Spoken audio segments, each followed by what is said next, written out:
ನಮಸ್ಕಾರ ಎಲ್ರಿಗೂ ಮತ್ತೊಮ್ಮೆ ಚಾನಲ್ಗೆ ಸ್ವಾಗತ. ಸೊ ನೋಡಿದ್ರಿ ನನ್ನ ಒಂದು last accident video. So accident ವಿಡಿಯೋನೆಲ್ಲ ನೋಡಿದ್ರಿ, ಹೇಗಾಗಿತ್ತು ಮತ್ತು ಎಲ್ಲ ನೋಡಿದ್ರಿ. ನಂದು ಸಿಕ್ಕಿ ವಿಡಿಯೋಲು ಹಾಕಿದ್ದು. ಸೊ ಅನ್ಎಕ್ಸ್ಪೆಕ್ಟೆಡ್ ಆಯಿತು. ಸೊ ಅದೆಲ್ಲ ನೋಡಿದ್ರಿ ಏನಕ್ಕಾಯಿತು ಅಂತ. ಮತ್ತು ಆ್ಯಕ್ಸಿಡೆಂಟ್ ಕಾರ್ ಮಾಡಿದವರು ಒಪ್ಕೊಂಡ್ರು, ಪ್ಯಾಚ್ನ ಅವಾಯ್ಡ್ ಮಾಡೋಕ್ಕೋಗಿ, ಅಂದರೆ ಹಳ್ಳನ ಅವಾಯ್ಡ್ ಮಾಡೋಕ್ಕೋಗಿ ಈ ಥರ ಆಯಿತು ಅಂತ. ಸೊ ಇವಾಗ ನಾನು KTM ಶೋರೂಮ್ಗೆ ಬಂದಿದ್ದೀನಿ. KTM ಶೋರೂಮ್ ಏನಕ್ಕೆ ಅಂದರೆ ನಂದು ಗಾಡಿ ಆ್ಯಕ್ಚುಲಿ ತುಂಬ ಜನ ನೋಡಿದವ್ರಿಗೆ ಗಾಡಿ ತುಂಬ ಡ್ಯಾಮೇಜ್ ಆಗಿ ಫುಲ್ ಸ್ಕ್ರ್ಯಾಪು ಅಂದ್ಕೊಬಿಟ್ಟಿದ್ದೀರಾ. ಸೊ ನನಗೂ ಹಂಗೆ ಅಂದ್ಕೊಂಡಿದ್ದು ಫಸ್ಟು ನೋಡಿದಾಗ. ಬಟ್ ನಾನು ಗಾಡಿನ ಬಿಡಿಸಿ ಎಲ್ಲ ನಾನು ಒಂದು ಸಲ ನೋಡಿದಾಗ ಏನೂ ಆಗಿಲ್ಲ. ಗಾಡಿ ಸ್ವಲ್ಪ ಒಂದು ಹ್ಯಾಂಡಲ್ ಬೆಂಡ್ ಆಗಿದೆ. ಆಮೇಲೆ ಬೇರೆ ಒಂದು ತೋರಿಸ್ತೀನಿ ಗಾಡಿನ. ಇವಾಗ ನಾನು KTM ಶೋರೂಮಲ್ಲಿ ಇದ್ದೀನಿ. ಅದಕ್ಕೆ ಸ್ವಲ್ಪ ಇಲ್ಲಿ ಪ್ರೊಸೀಜರ್ಸ್ ಇದೆ. ಆ ಪ್ರೊಸೀಜರ್ನ ಅಂದರೆ ಇನ್ಶೂರೆನ್ಸ್ ಕ್ಲೈಮ್ಗೆ ಸ್ವಲ್ಪ ಮಾಡೋಣ ಅಂತ. ಸೊ ಗಾಡಿನ ತೋರಿಸ್ತೀನಿ ಇನ್ಶೂರೆನ್ಸ್ ಕ್ಲೈಮ್ಗೆ ಏನಿದಕ್ಕೆ ನಾನು ಬಿಡ್ತೀನಿ ಅಂತ. ಸೊ ಸಣ್ಣ ಪುಟ್ಟ ಒಂದು ಕ್ರ್ಯಾಚ್ಗಳಾಗಿದೆ. ಆಮೇಲೆ ವೀಲ್ದೇನೋ ಒಂಚೂರು ಶೇಕಿಂಗ್ ಇದೆ. ಅಂದರೆ ವೀಲ್ ಬೆಂಡಾಗಿಲ್ಲ, ಏನೋ ವೀಲು ಆ್ಯಂಗಲ್ ಬರುತ್ತಲ್ಲ ಸೆಂಟ್ರಲ್ಲಿ, ಅದೇನೋ ಬೆಂಡಾಗಿರಬೇಕು ಅಂತ ಅಂದ್ಕೊಂಡಿದ್ದೀನಿ. ನೋಡೋಣ. KTM ಶೋರೂಮಲ್ಲಿ ಬಂದಿದ್ದೀನಿ. ಒಳಗಡೆ ಐತೆ ಗಾಡಿ ಆಲ್ರೆಡಿ ಬಿಟ್ಟಿದ್ದೀನಿ. ಸ್ವಲ್ಪ ಪ್ರೊಸೀಜರ್ಸ್ ಇದೆ, ಪ್ರೊಸೀಜರ್ ಮಾಡ್ಕೊಂಡು. ಗಾಡಿಯಲ್ಲಿದೆ. ಈಗ ತುಂಬ ಜನ ಗಾಡಿ ತುಂಬ ಡ್ಯಾಮೇಜ್ ಆಗಿದೆ ಅಂತ ಅಂದ್ಕೊಂಡ್ರು. ಬಟ್ ನೋಡಿ ಇವಾಗ ತೋರಿಸ್ತೀವಿ. ಶೀಲ್ಡು ಬಿಚ್ಚಿಕ್ಕಿದ್ದೀವಿ. ಈ ಶೀಲ್ಡನ್ನ ಬಿಚ್ಚಿಕ್ಕಿದ್ದೀನಿ, ಮಡ್ಗಾರ್ಡ್ ಬಿಚ್ಚಿಕ್ಕಿದ್ದೀನಿ, ಲೈಟ್ ಬಿಚ್ಚಿಕ್ಕಿದ್ದೀನಿ. ಸ್ಕ್ರ್ಯಾಚ್ ಗಾರ್ಡ್ ಒಂದು ಅಲ್ಲೇ ಬಿಚ್ಚಾಕ್ಬಿಟ್ಟು, ಬೆಂಡ್ ಆಗಿತ್ತು ಅದನ್ನು ಬಿಚ್ಚಾಕ್ಬಿಟ್ಟು, ಹ್ಯಾಂಡಲ್ ಬೆಂಡ್ ಆಗಿದೆ. ಆಮೇಲೆ ಸ್ಕ್ರ್ಯಾಚು ನೋಡ್ಕೊಬಿಡಿ. ಸೊ ಇಷ್ಟೇ ಸ್ಕ್ರ್ಯಾಚ್ ಆಗಿರೋದು. ಇದೊಂದು ಸ್ವಲ್ಪ ಬೇರೆ ಏನಾಗಿಲ್ಲ. ಬಟ್ ಆದ್ರೂ ಜನ ಅದು ಉಲ್ಟಾ ಬಿದ್ದಿರೋದಕ್ಕೆ ಹೆವಿಯಾಗಿ ಹಾಕ್ಬಿಟ್ಟಿದೆ. ತುಂಬ ಸ್ಪೀಡಲ್ಲಿ ಇದ್ರು. ಏನು 100 ಅಂದರು. ಅದಕ್ಕೆ ಗ್ಯಾಂಡಲ್ ತಿರ್ಸು, ಅದಕ್ಕೆ ನೀಟಾಗಿ ತೋರಿಸ್ತೀನಪ್ಪ. ಆ ಥರ ಆಗಿದ್ರೆ ಟೋಟಲ್ ಲಾಸ್ ಆಗಬೇಕಲ್ವಾ. ಸೊ ನಾನೇನೇನು ಲೈಟ್ಸ್ ಬಿಚ್ಚಿಕ್ಕಿದ್ದೀನಿ, ವೈಸರ್ ನಾನೇ ಬಿಚ್ಚಿಕ್ಕಿದ್ದೀನಿ. ಮನೇಲಿ ಐತೆ, ನಂಬರ್ ಪ್ಲೇಟ್ ಬಿಚ್ಚಿಕ್ಕಿದ್ದೀನಿ. ಹೆಡ್ ಲೈಟು ಹೊಡೆದೋಗಿಲ್ಲ, ಏನೂ ಆಗಿಲ್ಲ. ಈ ಫೆಂಡರು ಬಿಚ್ಚಿಕ್ಕಿದ್ದೀನಿ. ಏನಕ್ಕೆ ಅಂದರೆ ಈಗ ಇನ್ಶೂರೆನ್ಸ್ ಕ್ಲೈಮ್ಗೆ ಹೋಯ್ತು ಅಂದರೆ ನಾವೆಲ್ಲ ಅದನ್ನು ಅವ್ರು ರಿಮೂವ್ ಮಾಡಿಬಿಡ್ತಾರೆ. ಸೊ ನಂದು ಅವೆಲ್ಲ ನಾವು ಎಕ್ಸ್ಟ್ರಾ ಸ್ಪಾಟ್ಸಲ್ಲಿ ಹಾಕಿರೋದು, ಅದಕ್ಕೋಸ್ಕರ ನೋಡಿ. ಅದಲ್ಲೇ ನಾವು ಬಿಚ್ಚಿಕ್ಕಿದ್ದೀನಿ. ಈ ಕ್ರ್ಯಾಶ್ ಗಾರ್ಡು ಬೆಂಡಾಗಿತ್ತು, ಅದೊಂದು ನೋಡಪ್ಪ. ಇನ್ನೊಂದ್ಸಲ ನೋಡ್ಕೊಬಿಡಿ. ಈ ಥರ ಆಕ್ಸಿಡೆಂಟ್ ಆಗಿ ಹೆಂಗಾಗಿದೆ ಅಂತ ನನಗೂ ಅದೇ ಅದ್ರ ಶಾಕು. ಏನೂ ಆಗಿಲ್ಲ. ಗಿರಿ ಶೋರ್ ಮನೆ ಹತ್ರ ಬಂದಿದ್ದಾರೆ. ಹೇಗಿದೆ ಗಿರಿ ಕೈ? ಏನಾಗಿಲ್ಲ, ಆರಾಮಾಗಿದೆ ಕೈ. ಅದು ಕ್ರೈಪ್ ಬ್ಯಾಂಡೇಜ್ ಆಗ್ತದೆ. ಇಲ್ಲೇನು ಇಲ್ಲ ತಾನು ಪ್ರಾಬ್ಲಮ್ಮು? ಏನಿಲ್ಲ, ತರ್ಚಿರೋದು ಅಷ್ಟೇ. ತರ್ಚಿರೋದು ಕೈ ಇಲ್ಲಿ ಇದೊಂದು ಅಷ್ಟೇ. ಅದೇ ಇದು ಬೆಟ್ಟ ಅಷ್ಟೇ. ಅದು ಇಳಿಸ್ಬೇಕಾದ್ರೆ ಕೈ ಊರಿರೋದಕ್ಕೆ ಇಲ್ಲ, ಅದು ಒಟ್ಟಿನಲ್ಲಿ ಹಿಂದಕ್ಕೆ ಬಂದಿತ್ತು, ಆಮೇಲೆ ಸೆಟ್ ಆಯಿತು. ಬಟ್ ಸ್ಕ್ಯಾನಿಂಗ್ ಅಲ್ಲಿ ತೋರಿಸ್ತೀವಿ ಏನು ಅದೇ ಏನಾಗಿದೆ ಗೊತ್ತಾ, ಊರಿರೋದು. ಅದು ಊರಿದಾಗ ಅದು ಕಟ್ಕಂತಿಂದ ಬಂದಿರಲ್ಲ. ಸ್ಕ್ಯಾನಿಂಗಲ್ಲಿ ಸ್ವಲ್ಪ ಒಂದು ತಿಂಗಳು ರೆಸ್ಟ್ ತಗೊಳ್ಳಿ. ಬೇರೆ ಎಲ್ಲ ನಾನು ಕೈ ಆ್ಯಕ್ಷನು ಮಾಡ್ತೀನಿ, ಅದೇನಿಲ್ಲ. ಅವರೆಲ್ಲ ನೋಡಿದ್ರು. ಜಾಯಿಂಟ್ ಇರುತ್ತಂತಲ್ಲ ನಮ್ಮ ಮೂಳೆಗೆ, ಹೌದು, ಇದು ಕನೆಕ್ಷನ್ ಇರುತ್ತಲ್ಲ, ಅದು ಇದೆಯಲ್ಲ, ಅದು ಜಾಯಿಂಟ್ ಹತ್ರ ಒಂದು ಚೂರು ಟೇರ್ ಆಗಿದೆ. ಅಂದರೆ ಅದು ಲಿಗಮೆಂಟ್ ಅಲ್ಲ, ಒಂಥರ ಲೇಯರ್ ಥರ ಬೆಳ್ಕೊಳ್ತಾ ಇರ್ತದಂತಲ್ಲ, ಇವಾಗ ಬೆಳ್ಕೊಳುತ್ತೆ ನಮಗೆ. ಎಲ್ಲಿ ಅರ್ಧೋಗಿದೆ ಅದು ಒಂಚೂರು ಹಿಂಗೆ ತಿರುಗಿಬಿಟ್ಟಿತ್ತು ಅಷ್ಟೇ. ಅದು ಬೆಳಿಬೇಕಷ್ಟೇ. ಅದು ಬೆಳ್ಕೊಳುತ್ತೆ. ಅದು 1.5 ತಿಂಗಳು ಟೈಮ್. 1 ತಿಂಗಳಲ್ಲಿ ರೆಡಿ ಆಗುತ್ತೆ. ಆಮೇಲೆ ನಿಮಗೆ ಫುಲ್ ಕಂಪ್ಲೀಟ್ ಆಗೋದು, ಕಂಪ್ಲೀಟ್ ಆಗೋಕ್ಕೆ 6 ತಿಂಗಳು. 1 ತಿಂಗಳು ಗಾಡಿ ಓಡಿಸ್ಬೇಡಿ ಅಷ್ಟೇ. ಕೈ ಅದು ಇದು ಸುಮ್ಮನೆ ಡ್ರೆಸ್ಸಿಂಗ್ ಮಾಡಿ ಕಳಿಸಿದ್ರು ಅಷ್ಟೇ, ಬೇರೆ ಏನಿಲ್ಲ. ಇದೇ ಥರ ಆಗಿದೆ. ಆ ಥರ ಆಗಿದೆ ಅಷ್ಟೇ. ಆಗಿದೆಯಲ್ಲ,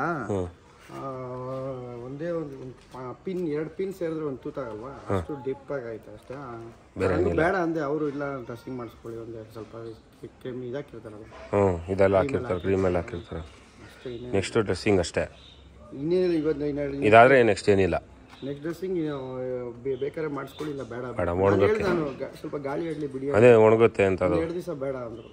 ಇವಾಗ ಬೇಸಿಗೆಗಾಗಿರೋದ್ರೆ ಸ್ವಲ್ಪ ಬೇಗನೆ ಒಣಗುತ್ತೆ. ನಮ್ಮ ಟೆಂಪ್ರೇಚರ್ ಮೇಲೆ ಹೀಗೆ ಒಣಗ್ಬಿಡುತ್ತೆ. ನಾನು ಆಗಲೇ ನೋಡಿದೆ, ಅದು ಆಗಲೇ ಒಂದು ಒಣಗ್ಬಿಟ್ಟಿದೆ. ಇವ್ರು ತಿರ್ಗಾ ಉಜ್ಜಿದ್ರು ಅದನ್ನ ಹಾಕಿ. ಅದೇ ಅದು ಇದಾಕಿರ್ತಾರೆ, ಔಷಧಿ ಹಾಕಿರ್ತಾರೆ, ಏನು ಮಾಡೋಕ್ಕಾಗಲ್ಲ. ಅದು ಡ್ರೆಸ್ಸಿಂಗ್ ಮತ್ತು ಅವಾಗ 400-500 ಬೀಳುತ್ತಲ್ಲ, ಹಂಗೆ ಹಂಗೆ ಅದು ಗೊತ್ತಾಯ್ತು. ಡ್ರೆಸ್ಸಿಂಗ್ ಮಾಡ್ತಾರೆ ಅಂದರೆ ಗಾಡಿ ಯಾವತ್ತೂ ಗಾಯನ ಬಿಡಬೇಕು ಓಪನ್ ಆಗಿ. ಹೌದು, ಅದು ನಿಜ. ಹಾಕ್ಬೇಕು. ಅದು ಇದು ಆಯಿಂಟ್ಮೆಂಟ್ಗಳು, ಕ್ರೀಮ್ ಹಾಕ್ಬೇಕು. ಅದನ್ನ ಡೈರೆಕ್ಟಾಗಿ ಹಾಕೋಬೋದಲ್ಲ. ಯಾರು ನೋಡಿ ಇಷ್ಟು ಏಟ್ ಆಗಿದ್ರು ಒಬ್ಬನೇ ಒಂದೇ ಕೈಯಲ್ಲಿ ಗಾಡಿ ಓಡಿಸ್ಕೊಂಡ್ಬಂದಿದ್ದೀನಿ. ಏನು ಹೇಳ್ತೀರಾ ಸ್ನೇಹಿತರೆ ಇದಕ್ಕೆ ನೀವು? ಅಲ್ವಾ, ಏನು ಆಗಿಲ್ಲ ತಾನೇ. ನೆನೆ ವಿಡಿಯೋ ಹಾಕಿದ್ದೆ, ಕೆಲವು ಜನ ಫಾಸ್ಟಾಗಿ ಹೋಗ್ತಾ ಇದ್ರಿ, ಅದಾದ್ಮೇಲೆ ಆಫ್ ರೋಡಲ್ಲಿ ಹಂಗೆ ಹೋಗ್ತಾ ಇದ್ರಿ, ಹಿಂಗೆ ಹೋಗ್ತೀರಾ, ಗ್ರೂಪ್ ಹಂಗೆ ಕರ್ಕೊಂಡು ಹೋಗ್ತೀರಾ, ಹಿಂಗೆ ಕರ್ಕೊಂಡು ಹೋಗ್ತೀರಾ. ಅದಕ್ಕೂ ಹೇಳ್ತೀನಿ, ಬೇರೆ ಟೈಮಲ್ಲಿ ರೈಡೇ ಮಾಡಿಲ್ಲ, 25 ವರ್ಷದಿಂದ ರೈಡ್ ಮಾಡಿರೋದು. ಫಸ್ಟ್ ಟೈಮ್ ಆಗೋದಿಲ್ಲ ಜೂನ್ದಲ್ಲಿ, ಯಾರಿಗೂ ಕಷ್ಟನೇ ಬರಲ್ವಾ. ಆಫ್ ರೋಡ್ ಬಂತಲ್ಲ ರೋಡು, ಅದ್ರಲ್ಲಿ 50 ಕಿಲೋಮೀಟರ್ ಸ್ಪೀಡಲ್ಲಿದೆ. 50ರಲ್ಲಿ ಹೋಗಂಗೆ ಇಲ್ವಾ? ಕಾರಲ್ಲಿ ವಿಡಿಯೋಲಿ ಹೇಳೋ ನಾನು, ಡ್ರೈವರ್ ಹೇಳಿದ್ದಾರೆ, ನಾನು ಆ ಪ್ಯಾಚ್ನ ಅವಾಯ್ಡ್ ಮಾಡಿ ಹಳ್ಳನ ಅವಾಯ್ಡ್ ಫುಲ್ ಹೇಳಿದ್ಬಿಟ್ಟೆ ಅಲ್ವಾ. ಸರಿ, ನನ್ನ ವಿಡಿಯೋ ಯಾರು ನೋಡಿದ್ದೀರೋ ಹೋಗಿ ಗಿರಿ ವಿಡಿಯೋನು ನೋಡಿ ಆಯ್ತಾ. 1 ನಿಮಿಷ ಸೆಕೆಂಡು ಅವ್ನು ಹೇಳಿದ್ಮೇಲೆ ಮುಗೀತು. ಅವ್ರು ಹೇಳಿದ್ರೆ ಅಲ್ಲೂ ಆಯಿತು, ಕ್ಲಾರಿಫಿಕೇಶನ್ ಆಯಿತು. ಆಕ್ಸಿಡೆಂಟ್ ಅನ್ನೋದೇ ಅನ್ಎಕ್ಸ್ಪೆಕ್ಟೆಡ್. ಆಕ್ಸಿಡೆಂಟ್ ಆಗಬಾರ್ದಾ? ಹಂಗಾರೆ ಎಲ್ಲರೂ ಮನೇಲೇ ಇರೋಣ ಬಿಡ್ರಿ. ಆಕ್ಸಿಡೆಂಟ್ ಆಗಬಾರ್ದು ಅಂತ ಎಲ್ಲ ಹೇಳ್ತಾ ಇಲ್ಲ. ಫಾಸ್ಟ್ ಆಗಿ ಹೋಗ್ತೀರಾ, ರ್ಯಾಶ್ ಆಗಿ ಹೋಗ್ತೀರಾ, ಹೋಗಿದ್ರೆ ನನಗೆ ಬೇರೆ ಥರನೇ ಆಯ್ತಿತ್ತು. ಸರಿ ಆಯ್ತು, ಅದು ಬೈ ಲೆಕ್ಕ ಅನ್ಕೊಳ್ಳೋಣ. ಕಾರವನೇ ಹೇಳ್ತಾವನಲ್ಲ ಗುರು, ನಾನು ಹೇಳ್ದೆ ತಪ್ಪಾಯ್ತು ಅಂತ ಹೇಳಿದ್ಮೇಲೆ ಇನ್ನೇನು ಮಾತಾಡಲಿ ನಾನು? ಅಲ್ವಾ, ಕರೆಕ್ಟ್ ತಾನೆ. ಈ ನನ್ನ ಮಕ್ಳಿಗೆ ಮನೇಲಿ ಕುತ್ಕೊಂಡು ಕೆಲಸ ಇರಲ್ಲ. ಏನು ಗೊತ್ತಾ, ಅದು ಒಂದು ಹೇಳ್ತೀನಿ ಕೇಳ, ಅದಕ್ಕೂ ಹೇಳ್ತೀನಿ. ಎಲ್ಲರೂ ಅಲ್ಲ, ಎಷ್ಟೋ ಜನ ನಾನು ಈಗಲೂ ಕಮೆಂಟ್ಸ್ ಅಲ್ಲಿ, ಹೌದು ಎಲ್ಲರೂ ಅಲ್ಲ, ಖಂಡಿತ 200-300 ಜನ ಅವೆಲ್ಲ ವಿಶ್ ಮಾಡೋರೆ. ಅಂದ್ರೆ ಬೇಗ ಹುಷಾರಾಗಿ ಅವ್ರಿಗೆಲ್ಲ ಥ್ಯಾಂಕ್ಸ್ ಹೇಳ್ತೀನಿ. ಹೌದು, ಧನ್ಯವಾದಗಳು ನಿಮ್ಮ ಪ್ರೀತಿ ಆರೈಕೆಗೆ. 300 ಜನದಲ್ಲಿ ಒಂದು 10 ಜನ 15 ಜನ ತಲ್ಪುಡ್ಕಿಗಳು ಇರ್ತಾರೆ. ಅವನ್ನೆಲ್ಲ ಎಂತ ಗೊತ್ತಾ, ತಲ್ಪುಡ್ಕಿಗಳು ಅಂತಾರೆ. ಮತ್ತೆ ಅವ್ರ ಅಪ್ಪ ಅಮ್ಮ ಅವ್ರನ್ನ ಗಂಡ್ಸಾಗಿ ಗಂಡು ಮಗ ಅಂತ ಎತ್ತಿರ್ತಾರೆ, ಆದ್ರೆ ಗಂಡ್ಸಾಗಿರಲ್ಲ ಅವರು. ಬರೀ ಕಮೆಂಟ್ಸ್ ಅಲ್ಲೇ ಅಷ್ಟೇ ಅವ್ರದ್ದು ಕೆಲಸ. ಡೈರೆಕ್ಟಾಗಿ ನನಗೆ ಅಂತಾರೆ ಇದ್ರೆ ಡೈರೆಕ್ಟಾಗಿ ನನಗೆ ಮೆಸೇಜ್ ಮಾಡಲಿ, ಮಾತಾಡೋಣ, ನಾನು ನೀನು ಮಾತಾಡೋಣ, ಓಕೆ ಸೆಕೆಂಡಾ ಒಂದು ಇನ್ನೊಂದು. ಆಮೇಲೆ ಇದೇ ಥರನೇ ಇವರೆಲ್ಲ ಈ ಥರ ಎಲ್ಲೋ ಕೂತ್ಕೊಂಡು ಫೇಕ್ ಅಕೌಂಟ್ಗಳಲ್ಲಿ ಮೆಸೇಜ್ಗಳು ಮಾಡ್ತಾರೆ ಅಂದ್ಬಿಟ್ಟು ಯೂಟ್ಯೂಬರು, ಇನ್ಸ್ಟಾಗ್ರಾಮ್ ಅವರು ಮ್ಯಾನೇಜ್ ಕಮೆಂಟ್ಸ್ ಅಂತ ಮಾಡಿದ್ದಾರೆ. ಆ ಮ್ಯಾನೇಜ್ ಕಮೆಂಟ್ಸಲ್ಲಿ ಲೋಗೋ ಹೆಂಗಿರುತ್ತೆ ಹೇಳಿದು? ಡಸ್ಟ್ಬಿನ್ ಇರುತ್ತೆ. ಡಸ್ಟ್ಬಿನ್ ಅಂದ್ರೆ ಏನು ಹೇಳು? ನಿನ್ನ ಮೆಸೇಜ್, ನಿನ್ನ ಜಾಗ ಎಲ್ಲಿದೆ ಅಲ್ಲ ಕೇಳಿಲ್ಲ, ನಿನ್ನ ಮೆಸೇಜು ಡಸ್ಟ್ಬಿನ್ ಸಮಾನ. ಅಂದ್ರೆ ಏನು ಡಸ್ಟ್ಬಿನ್ ಅಂದ್ರೆ ಏನು? ಕಸಕ್ ಸಮಾನ. ನಿಮ್ ಕಮೆಂಟ್ಸ್ ಎಲ್ಲ ನಮ್ ಕಸಕ್ ಸಮಾನ, ಇನ್ನೊಂದಕ್ಕೂ ಸಮಾನನೇ. ಹಾಕೊಳ್ಳಿ, ನಿಮ್ ತಾಕತ್ತಿದ್ರೆ ಡೈರೆಕ್ಟ್ ಆಗಿ ಮೆಸೇಜ್ ಮಾಡಿ ಮಾತಾಡೋಣ. ಇಲ್ಲ ಹಂಗೂ ಡಬಲ್ ನಿಮ್ಮ ಅಪ್ಪ ಅಮ್ಮ ಗಂಡ್ಸಾಗಿ ಹುಟ್ಟಿಸಿದ್ರೆ ಡೈರೆಕ್ಟ್ ಆಗಿ ಬಾ ಸಿಗೋಣ. ಒಂದು ವಿಷಯನೇ ಗೊತ್ತಿರಲ್ಲ ಅವ್ರಿಗೆ. ಅಲ್ಲ, ಆ ಜಾಗದಲ್ಲಿ ಏನಾಗಿರುತ್ತೆ? ನಿಮ್ಮ ಮನೇಲಿ ನಿಮ್ಮ ಫ್ಯಾಮಿಲಿಲಿ ಯಾರಿಗೂ ಏನಾಗಲ್ವಾ? ನಿಮ್ಮ ಅಪ್ಪ ಅಮ್ಮಂಗೆ ಏನಾಗಲ್ವಾ? ಇಲ್ಲ ನಿನ್ಗೆ ಏನಾಗಲ್ವಾ? ನೀವು ಜೀವ ಇಲ್ಲೇ ಗುಟ ಹೊಡ್ಕೊಂಡಿರ್ತೀರಾ ಪ್ರಪಂಚ, ನಿಮ್ಗೆ ಕಾಯಿಲೆನೇ ಬರಲ್ವಾ? ನಿಮ್ಗೆ ಏನು ಆಗೋದೇ ಇಲ್ವಾ? ಹಂಗಾರೆ ನೀವು ಇಲ್ಲೇ ಗುಟ ಹೊಡ್ಕೊಂಡಿರ್ತೀರಾ, ಯಾರು ಸಾಯೋದೇ ಇಲ್ವಾ? ಆಕ್ಸಿಡೆಂಟ್ ಆಗಲ್ಲ. ಕ್ಲಬ್ ಅಲ್ಲಿ ಫಾಸ್ಟ್ ಆಗಿ ಕರ್ಕೊಂಡು ಹೋಗುರು, ಖಾಲಿ ಇದ್ರೆ ರೋಡು ಫಾಸ್ಟ್ ಆಗಿ ಕರ್ಕೊಂಡು ಹೋಗ್ತೀವಿ ಗುರು. ಕ್ಲಬ್ ವಿಷಯ ಬಂದಾಗ ಮಾತಾಡ್ತೀನಿ ಗುರು. ಕ್ಲಬ್ನ ನಾವು ಎಲ್ಲ ರೆಸ್ಪಾನ್ಸಿಬಿಲಿಟಿಗೆ ತೊಗೊಂಡು ಮಾಡ್ತಿರೋದು. ಫಾಸ್ಟು ಖಾಲಿ ಇದ್ದಾಗ ಹೋಗ್ತೀವಿ, ಏನಾದರೂ ಇದ್ದಾಗ ನಾವು ಇಂಡಿಕೇಶನ್ಗಳು ಕೊಡ್ತೀವಿ, ನಾವು ಮೆಸೇಜ್ಗಳು ಕೊಡ್ತೀವಿ, ಅಂದರೆ ಇನ್ಫಾರ್ಮ್ ಮಾಡ್ತೀವಿ, ಸ್ಲೋ ಹೋಗಿ, ಈಗ ಟ್ರಾಫಿಕ್ ಇದೆ, ಹಸು ಬರ್ತಾ ಇದೆ, ನಾಯಿ ಬರ್ತಾ ಇದೆ, ಹಂಸಿದೆ ಅಂತೆಲ್ಲ. ಅದೆಲ್ಲ ಯಾರೂ ನೋಡಲ್ಲ. ಕರ್ಕೊಂಡು ಮಾಡಬಾರ್ದಾ? ಹಂಗಾರೆ ಕ್ಲಬ್ ಮಾಡಬಾರ್ದಾ? ಏನು ಎಕ್ಸ್ಪೀರಿಯನ್ಸ್ ಮಾಡಿಸ್ಬಾರ್ದಾ? ಬೇರೆ ಹಂಗಾರೆ ಎಲ್ಲರೂ ಟ್ರಾವೆಲ್ಸ್ಗೆ ಎಲ್ಲೂ ಹೋಗ್ಬೇಡ್ರಪ್ಪ. ಇವಾಗ ಮನೆ ರಾಮೇಶ್ವರ ಕೆಫೆಲ್ ಬಾಂಬ್ಲಾಸ್ಟ್ ಇತ್ತು, ಮನೇಲೇ ತಿನ್ನು, ಹೋಗ್ಬೇಡಿ. ಹಿಂಗೇನು ಹೇಳೋದು? ಫಸ್ಟು ಮೆಚೂರ್ಡ್ ಆಗಿ ಯೋಚನೆ ಮಾಡಿ. ಇವಾಗ ನನಗೂ ಆಕ್ಸಿಡೆಂಟ್ ಆಯಿತು, ನಾನು ಒಂದು ಕಾರನ್ನು ಜಗಳ ಆಡ್ಬೋದಾಯ್ತು. ಅವ್ನು ಒಪ್ಕೊಂಡ್ಮೇಲೆ ನಾನೇನು ಮಾತಾಡಲಿ? ಮುಗೀತು, ಕ್ಲಿಯರ್ ಅಲ್ವಾ? ಅವನ ಜೊತೆನೆ ಬಂದೆ ಡ್ರಾಪ್, ಲಾಸ್ಟ್ ಲಗ್ ಮಾಡಿ ಕಳ್ಸಿದ್ರು. ಇದನ್ನ ಮೆಚೂರ್ಡ್ ಅಂತಾರೆ. ಸುಮ್ನೆ ಮನೇಲಿ ಕುತ್ಕೊಂಡು ಪರ್ಚ್ಕೊಳ್ಳೋದು. ಅಲ್ಲ, ಒಬ್ಬ ವ್ಯಕ್ತಿಗೆ ಆಕ್ಸಿಡೆಂಟ್ ಆಗಿದೆ ಅಂತ ಹೇಳ್ಬಿಟ್ಟು ನಾವು ವಿಡಿಯೋ ಮಾಡೋದು ತಪ್ಪು ಅಂತಾರೆ. ಗುರು, ವಿಡಿಯೋ ಮಾಡ್ತಾ ಇದೀವಿ ಎಂತಕ್ಕೆ ಅಂತಂದ್ರೆ ನೋಡಿ, ಒಂದು 500 ಕಾಲ್ ಬಂದಿಲ್ವ ನಿಂಗೆ ನೆನ್ನೆಯಿಂದ? ಅದನ್ನೆಲ್ಲ ಎಷ್ಟು ಅದನ್ನೇ ಹೇಳಿದ್ದು ಅವ್ರಿಗೆಲ್ಲ. ಕರೆಕ್ಟ್ ಅಲ್ವಾ? ಒಂದು ಗಾಯ ಆಗಿದೆ ಅಂತ ಹೇಳ್ಬಿಟ್ಟು 500 ಜನಕ್ಕೂ ಒಂದೇ ಹೇಳಕ್ಕಾಗುತ್ತಾ? ಬಿಡ್ತೀವಿ. ಮತ್ತೆ ನಮ್ಗೆ ಏನಾಗುತ್ತೆ, ಏನ್ ಕತೆ? ಅಲ್ಲ, ಈ ನನ್ನ ಮಕ್ಕಳು ಮನೇಲಿ ಕುತ್ಕೊಂಡು ಈ ತರ ಆಕ್ಸಿಡೆಂಟ್ ಆದಾಗ ನಾವು ವಿಡಿಯೋ ಹಾಕ್ತಿವಿ ಅಂತ ಹೇಳ್ಬಿಟ್ಟು ನೀವು ರ್ಯಾಶ್ ಆಗಿ ಓಡಿಸ್ತೀರಾ, ಅದ್ ಮಾಡ್ತೀರಾ, ಇದ್ ಮಾಡ್ತೀರಾ ಅಂತ ಹೇಳ್ತಾರಲ್ಲ. ನಾವು ಒಳ್ಳೇದಾಗಿ ಹೋಗ್ಬಿಟ್ಟು ಲಡಾಖ್ ಹೋಗ್ಬಿಟ್ಟು ವಿಡಿಯೋ ಮಾಡಿದೀವಿ. ಅದಾದ್ಮೇಲೆ ಎಂತೆಂಥ ಜಾಗಗಳಿಗೆ ಹೋಗ್ಬಿಟ್ಟು ಎಂತೆಂಥ ವಿಡಿಯೋಗಳು ಮಾಡಿದೀವಿ. ಯಾವನಾದ್ರೂ ಒಬ್ಬ ಈಗ ಕೆಟ್ಟದಾಗ ಕಮೆಂಟ್ ಮಾಡೋನು ಯಾವನಾದ್ರೂ ಓಕೆ ಗುರು ಸೂಪರ್ ಆಗಿ ಮಾಡಿದಿರೋ video, thank you so much ಅಂತ ಹೇಳ್ತಾನ? ಒಬ್ಬ ಚಿತ್ರ ಬರೀತಾನೆ, ಒಬ್ಬ ಚಿತ್ರ ಆರ್ಟಿಸ್ಟ್ ಗುರು, ಅವನು ಇನ್ನೊಬ್ರ ಹತ್ರ ಗುರು ಹೇಳಿಸ್ಕೊಂಡಿರ್ತಾನೆ. ಬರೆದ್ಬಿಟ್ಟು ಹೇಳ್ತಾನೆ, ನೋಡಿ ಇಷ್ಟು ಚಿತ್ರ ಬರ್ದಿದ್ದೀನಿ, ಪಬ್ಲಿಕ್ ಆಗಿ ಇರ್ತಾನೆ, ಚೆನ್ನಾಗಿ ಬರ್ದಿರ್ತಾನೆ. ಆದರೆ ಏನೋ ಕಮೆಂಟ್ಸ್ ಹಾಕಿ ಅದೇ ಇನ್ನೇನು ಮಾಡ್ತಾನೆ, ಗುರು ಹತ್ರ ಗುರು ಹತ್ರ ಬಂದ್ಬಿಟ್ಟು ಈ ಥರ ಚೆನ್ನಾಗಿ ಬರ್ದಿದ್ದೀನಿ, ಯಾರು ನನಗೆ ಈ ಥರ ಕ್ರೆಡಿಟ್ಸ್ ಕೊಟ್ಟಿಲ್ಲ ಅಂತ. ಒಂದು ಕೆಲಸ ಮಾಡು, ಸ್ವಲ್ಪ ಚಿತ್ರನ ವಿಚಿತ್ರವಾಗಿ ಬರೆದ್ಬಿಟ್ಟು ಅಲ್ಲಿ ಇದ್ರ ಬಗ್ಗೆ ಕಮೆಂಟ್ಸ್ ಬರೆಯೋನು, ಎಷ್ಟು ಬರೀತಾರೋ ಚಿತ್ರಕ್ಕಿಂತ ಬರೀ ಕಮೆಂಟ್ಸ್ಗಳು ಐತಂತೆ ನೋಡು. ಅಂದರೆ ಮೆಂಟಾಲಿಟಿ ಜನಕ್ಕೆ ಬೇಕಾಗಿರೋದು ಒಳ್ಳೇದಲ್ಲ. ಫಸ್ಟ್ ಏನಂತ ಅಂದರೆ ಸಖತ್ ಕರೆಕ್ಟ್. ಈ ಜಗತ್ತಲ್ಲಿ ನಡೀತಾರ ಆಗಿದೆ ಅಷ್ಟೇ, ನಾವೇನು ಇದಾಗಿಲ್ಲ, ಬರ್ತೀವಿ ರೈಡ್ ಮಾಡ್ತೀವಿ. ಇನ್ನೊಂದ್ ಏನಂತ ಹೇಳಿದ್ರೆ ಫಸ್ಟ್ ತಿಳ್ಕೊಬೇಕು ಏನಾಗಿತ್ತು, ಏನ್ ಕತೆ, ಏನು ಎತ್ತ ಅಂತ ಹೇಳ್ಬಿಟ್ಟು ಅದಾದ್ಮೇಲೆ ಕಮೆಂಟ್ಸ್ ಹಾಕ್ಬೇಕು, ಬೇಜಾರಾಗಲ್ಲ. ಮನೇಲಿ ಈಗ ಅದೇ ಥರನೇ ಯಾರೋ ಇರ್ತಾರಲ್ಲ ಅವ್ರ ಅಣ್ಣ ತಮ್ಮ ತಂಗಿಗೆ ಯಾರಿಗೂ ಆಗೋದೇ ಇಲ್ವಾ, ಆಗಲ್ವಾ, ಆಕ್ಸಿಡೆಂಟ್ ಆಗಲ್ವಾ, ಹುಷಾರೇ ತಪ್ಪಲ್ವಾ?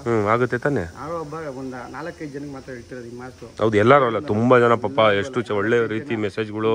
ಯಾವುದೋ ಒಂದು ಫಿಲಮಲ್ಲಿ ಅವ್ರು ಗೊತ್ತಾನೆ, ಈ 4 ಜನ ಇರ್ತಾರಂತಲ್ಲ, 4 ಜನ ಮಾತಾಡ್ತಾರ ಅಂತ ಕ್ಯಾಟಗರೀಸ್ ಹೊಡೆದಾಗ.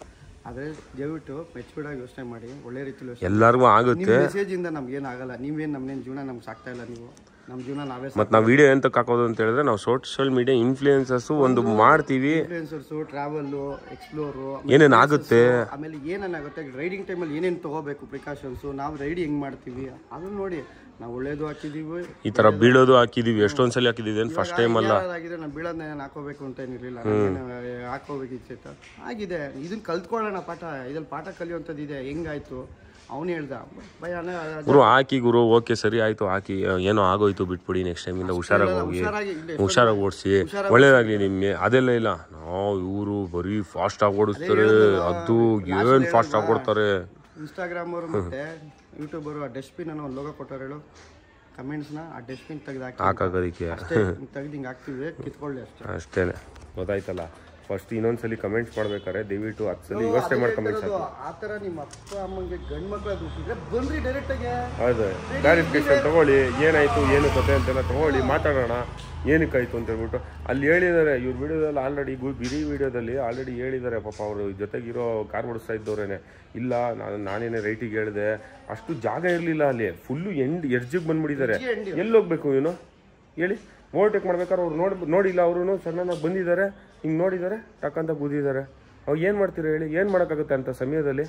ಯಾರು ಏನೂ ಮಾಡೋಕ್ಕಾಗೋದಿಲ್ಲ. ಬೇಕು ಅಂತ ಗುದ್ದಿದ್ದಾರೆ, ಅವರು ಗುದ್ದಿದಾರ ಬೇಕು ಅಂತ, ಹಂಗಂದ್ರೆ ಬೇಕು ಅಂತ ಮಾಡಿದ್ದಾರೆ ಅಂತ ಹೇಳೋಕ್ಕಾಗುತ್ತಾ? ಇಲ್ಲಾಂದ್ರೆ ಅವರು ಡ್ರೈವರ್ ಸರಿ ಇಲ್ಲ, ಅವ್ನು ಓಡ್ಸಕ್ಕೆ ಬರಲ್ಲ ಅಂತ ಹೇಳ್ಬಿಟ್ಟು ನಾವೇನಾದ್ರು ಹೇಳೋಕ್ಕಾಗುತ್ತಾ? ಆಗುತ್ತೆ ಗುರು. ರೋಡ್ ಅಲ್ಲ ಗುರು, ರೋಡಿಗೆ ಇಳಿದ್ಮೇಲೆ ಇದೆಲ್ಲ ಕಾಮನ್ ಗುರು, ಹಾಗೆ ಆಗುತ್ತೆ. ಫಾಸ್ಟಾಗಿ ಹೋಗಿ ಸ್ಲೋ ಆಗಿ ಹೋಗ್ಬಿಟ್ಟೆ ನಾನು ಎಷ್ಟಲ್ಲಿ ಬಿದ್ದಿದ್ದೀನಿ ಗೊತ್ತಾ? ಲಡಾಖಲ್ಲಿ ನನಗೆ ಆ ಥರ ಆಯಿತು. ಏನು ಮಾಡೋಕ್ಕಾಗಂತ ಟೈಮಲ್ಲಿ ಏನೂ ಮಾಡೋಕ್ಕಾಗಲ್ಲ. ಎಲ್ಲ ಎಕ್ಸ್ಪೀರಿಯನ್ಸ್ ಅಷ್ಟೇ ಆಗುತ್ತೆ. ಎಕ್ಸ್ಪೀರಿಯನ್ಸು, ಮೆಮೊರೀಸ್, ಅದನ್ನು ಕರೆಕ್ಟಾಗಿ ಹೆಂಗೆ ತಗೋತೀವೋ, ಹೆಂಗೆ ಮಾಡ್ತೀವೋ. ಮತ್ತು ಹೇಳ್ಬೇಕಾದ್ರು ಅಷ್ಟೇ, ಒಬ್ಬನಿಗೆ ಗಾಯ ಆಗಿದೆ, ಏಟಾಗಿದೆ ಅಂತ ಹೇಳಿದ್ರೆ ಬಂದ್ಬಿಟ್ಟು ಬಾಯಿಗೆ ಬಂದಂಗೆ ಕಮೆಂಟ್ಸ್ ಮಾಡೋದಲ್ಲ, ಗೊತ್ತಾಯ್ತಾ? ಫಸ್ಟು ಸಾಂತ್ವನ ಹೇಳಬೇಕು, ಗುರು ಆಯಿತು ಗುರು, ಏನೋ ಆಯಿತು ಬಿಡಿ, ನೆಕ್ಸ್ಟ್ ಟೈಮಿಂದ ಹುಷಾರಾಗಿ ಓಡಿಸಿ, ನೋಡ್ಕೊಂಡು ಓಡಿಸಿ, ಎಲ್ಲ ಗೇರ್ಸ್ ಹಾಕೊಂಡು ಓಡಿಸಿ, ಸ್ಪೀಡಾಗಿ ಹೋಗ್ಬಿಡಿ ಅಂತ ಹೇಳಿ ಅದನ್ನು ಅರ್ಥ ಮಾಡ್ಕೋತೀವಿ. ಹೌದು ಗುರು, ಒಳ್ಳೆ ರೀತಿಯಲ್ಲಿ ಹೇಳಿದ್ದಾರೆ, ಥ್ಯಾಂಕ್ಸ್ ಗುರು ಅಂತ ಹೇಳ್ಬಿಟ್ಟು. ಕೆಲವರೆಲ್ಲ ಮನೇಲಿ ಕೂತ್ಕೊಂಡು ಒಂದೊಂದು ಪ್ಯಾರಾಗ್ರಾಫ್ಗಳು ಬರೀತೀರಾ, ಏನಕ್ಕೆ ಅಂತ ಅರ್ಥ ಆಗೋದಿಲ್ಲ ಗುರು. ನಾವು ಇವು ನಿನ್ನೆ ಮೊನ್ನೆಯಿಂದ ಓಡಿಸ್ತಾ ಇರೋರಲ್ಲ, 7-10 ವರ್ಷದಿಂದ ಓಡಿಸ್ತಾ ಇದೀವಿ, 10-20 ವರ್ಷದಿಂದ ಓಡಿಸ್ತಾ ಇರೋರು ನಾವು. ಗೊತ್ತಿರಲ್ವಾ? ನಮಗೂ ಗೊತ್ತಿರುತ್ತೆ, ಆದರೆ ಒಂದೊಂದು ಟೈಮಲ್ಲಿ ಆಗುತ್ತೆ. ಒಳ್ಳೆ ಅಲ್ಲ ಈ ಕಮೆಂಟ್ಸ್. ನೀನು 4 ಜನ ಬಗ್ಗೆ ಇಷ್ಟೊಂದು ಮಾತಾಡೋಣ, ಅದೇ ಎಷ್ಟೋ ಜನ ಒಳ್ಳೇದು ಮಾತಾಡೋ ಅವ್ರ ಬಗ್ಗೆ.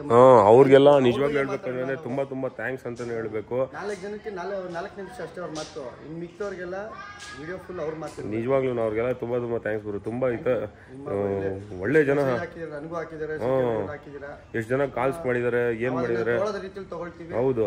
ಬಟ್ ಹೇಳಲ್ವಾ, ಇಲ್ಲಿಗೆ ಎಂಡ್, ಲೈಫ್ ಎಂಡ್ ಮುಗಿಯಲ್ಲ ಗುರು. ಇನ್ನೊಂದು ಆಗುತ್ತೆ, ಆ ಥರ ನೀವೆಲ್ಲ ಮಾತಾಡ್ತಿರಲ್ಲ, ನಿಮ್ಗೂ ಒಂದಿಲ್ಲ ಒಂದು ದಿವಸ ಇದ್ದೇ ಇರುತ್ತೆ. ಅವಾಗ ನಿಮ್ಗೂ ಗೊತ್ತಾಗುತ್ತೆ, ಹೌದು ಗುರು ನಾವು ಕರೆಕ್ಟಾಗಿ ಹೋಗ್ತಾರೆ, ಹಿಂಗಾಯ್ತಲ್ಲ ಅಂತ. ಇನ್ನೊಬ್ಬ ಯಾವಾಗ ಕಮೆಂಟ್ ಹಾಕಿದಾಗ ನಿಮ್ಗೆ ಬರುತ್ತಲ್ಲ, ನಿಮ್ಮ ಮನೇಲಿ ಪರಿಸ್ಥಿತಿ ಆದಾಗ ಅವಾಗ ಗೊತ್ತಾಗುತ್ತೆ. ಅಲ್ಲ ಗುರು, ನಾನು ಕರೆಕ್ಟ್ ಆಗಿದ್ರು ನಂಗೆ ಹಿಂಗಾಯ್ತಲ್ಲ ಅಂತ ಅನ್ಸುತ್ತೆ ಒಂದ್ ದಿವಸ ಗೊತ್ತಾಗುತ್ತೆ ಅಷ್ಟೇ. ತಲೆ ಕೆಡಿಸ್ಕೊಳ್ಳೋಣ ನಾವು ಅಷ್ಟೇ. ಬಿಯಾಂಡ್ ವೆರಿ ಬಿ ಹ್ಯಾಪಿ ಅಷ್ಟೇ. ಒಳ್ಳೇದು ಮಾಡ್ಕೊಂಡು ಹೋಗ್ತಾ ಇರ್ತೀವಿ. ಬೈ.